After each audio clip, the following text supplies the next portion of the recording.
एक शाम प्राची टीवी पर सीरियल देख रही होती है, तभी उसकी सास वहां आती है। अरे सीरियल में तो ऐसे मग्न है जैसे आज रात का खाना पड़ोसी आकर बनाएंगे। मुझे पता ही नहीं था आपने अपने बेटे की शादी पड़ोस में भी की हुई है। हैं? मतलब? मतलब इस घर में सारा काम बहू ही करती है, आप तो सिर्फ खर्राटे मारती हैं। अच्छा जी, फिलहाल तो तुम आराम फरमा रही हो, चलो जाओ, ये मेरे टीवी देखने का समय है। आहा, इसीलिए मुझे भगाया जा रहा है। सॉरी, अब तो बिल्कुल नहीं जाऊंगी। प्राची की इस बात पर दोनों सास बहू के बीच टीवी रिमोट के पीछे बच्चों जैसे छीना झपटी शुरू हो जाती है, जिसके बीच श्लोक भी काम से घर वापस आ जाता है। हाँ, आज मेरी चूहे बिल्ली की जोड़ी किस बात पर झगड़ रही है? अरे तेरे बीवी मुझे टीवी नहीं देखने दे रही।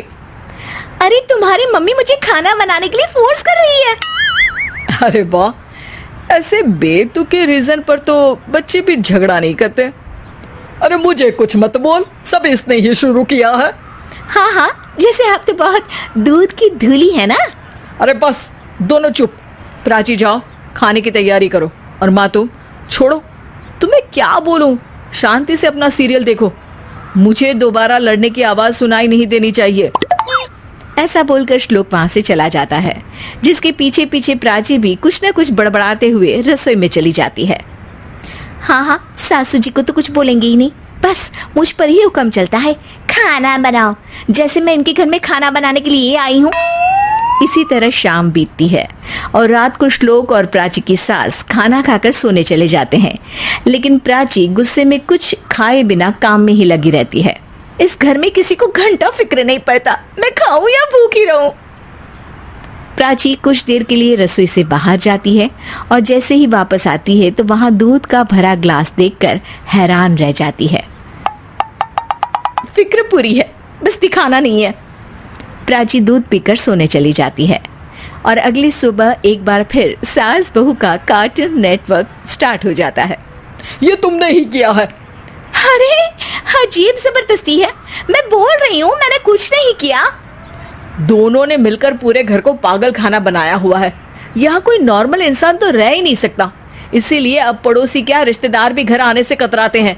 और सुन बेटे, तू भी चंगा, तेरी माँ भी चंगी, तेरी बीवी भी चंगी, रिश्तेदार। हाँ जी, आपको नहीं पता क्या, गंगाधर ही शक्तिमान है, रिश्तेदार ही। हाँ हाँ, बस समझ गया। कभी जानवरों जैसे लड़ेंगी तो कभी जुगलबंदी करेंगी। भाई मैं आप दोनों के बीच में नहीं फंसना चाहता। सास बहू की इस मनमौजी जोड़ी से परेशान होकर श्लोक अपना सिर खुजलाता वहां से चला जाता है। चलो अब मैं भी कीर्तन में जा रही हूँ। इस पर जैसे ही सास कमरे में अपना पर्स लेने जाती है तो वहां नाश्ते की प्लेट रखी देख मुस्कुराने लगती है और नाश्ता करके घर से बाहर निकलते हुए कुछ पैसे टेबल पर रख जाती है, जिसके कुछ देर बाद सिलेंडर वाला घर आता है। ओ मोरी मैया, मैं सिलेंडर के बारे में तो बिल्कुल भूल ही गई थी। घर खर्च के सारे पैसे भी मम्मी के पास है और श्लोक से बोला तो उल्टा 4 बात सुनाएंगे। प्राची ये सोच ही रही होती है कि अचानक उसका चेहरा चमक उठता है और वो घर में आकर इधर उधर देखने लगती है। तभी उसकी नजर टेबल पर रखे पैसों पर पड़ती है, जिन्हें वो सिलेंडर वाले को दे देती है। ये सब श्लोक देख लेता है। अच्छा बेटे, इतना बड़ा घोटाला, सबके सामने मैं तेरी दुश्मन और पीठ पीछे तेरी मेरी यारी। इस पर श्लोक एक प्लान बनाता है और शाम को सब एक साथ बैठे होने पर बोलने लगता है। माँ, तुम दोनों की बहुत लड़ाई होती है, इसलिए मैं सोच रहा हूँ कि प्राची को उसके घर छोड़ाऊं, इससे वो भी खुश रहेगी और तुम भी। अचानक श्लोक की ये बात सुनकर सास बहू शौक से उसकी तरफ देखती है। अरे ऐसे कैसे घर छोड़ाओगे, मुझे कहीं नहीं जाना। अरे तुमने बोला नहीं पर मैंने सुन लिया, तुम्हें मम्मी के साथ रहना अच्छा नहीं लगता, मुझे पता है। अरे वो अरे, जब बहू खुद कुछ काम बोले तो वो तुझे सुनता नहीं, और अब जो इसने बोला ही नहीं वो तू समझ गया। जब उसे नहीं जाना तो फिर जबरदस्ती क्यों कर रहा है? अच्छा, फिर आपको मौसी के घर छोड़ाता हूँ, बस अब आप दोनों एक घर में एक छत के नीचे नहीं रह सकती। मैं इस टॉम एंड जेरी की जोड़ी को और नहीं झेल सकता। है? ऐसे कैसे नहीं रह सकते? तुम्हें इतनी दिक्कत है तो तुम्हारा बोरिया बिस्तर पैक कर देती हूँ, लेकिन मम्मी जी कहीं नहीं जाएंगी। बिल्कुल यही सुनना था मुझे। अगर दोनों में इतना ही प्यार है फिर हर वक्त ये लड़ाई का नाटक क्यों करती हो?